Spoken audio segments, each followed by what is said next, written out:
Hi there, my name's Joe and I'm going to read a story that's been written by Alister in Year 6.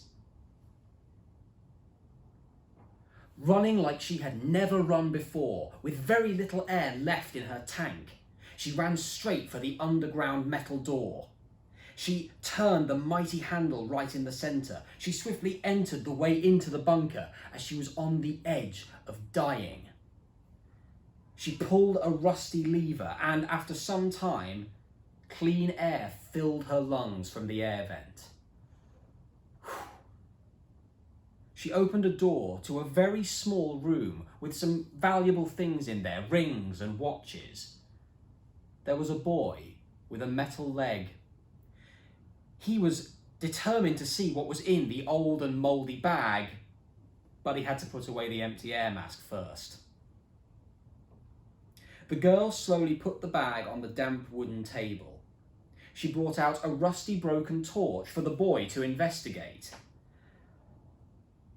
Then brought out a smashed pitcher, an old cap, and an old rusty oil tank. She brought out an old tape while the boy was playing. She played the tape, and the boy overheard. And it was a sound he had never, ever witnessed. He really wanted to listen, but the girl wouldn't let him and sent him to bed. It was the next morning, and the young girl was making hot chocolate.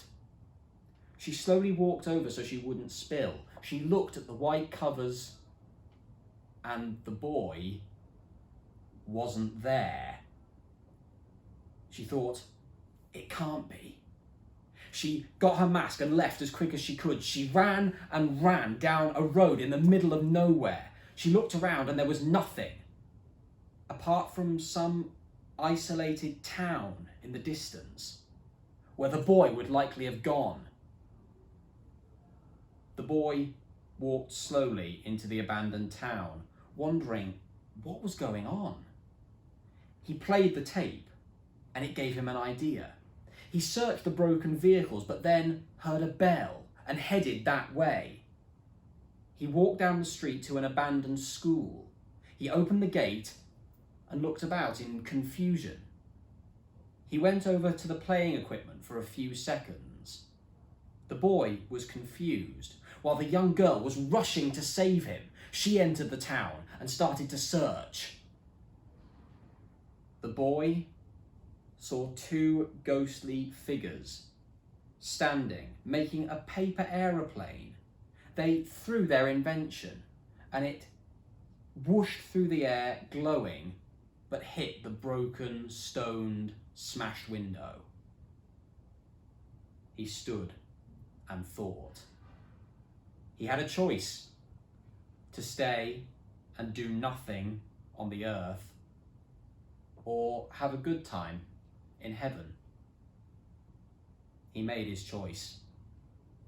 He took the goggles off and then very slowly took his mask off and then breathed in the poisoned air and suddenly fell to the floor.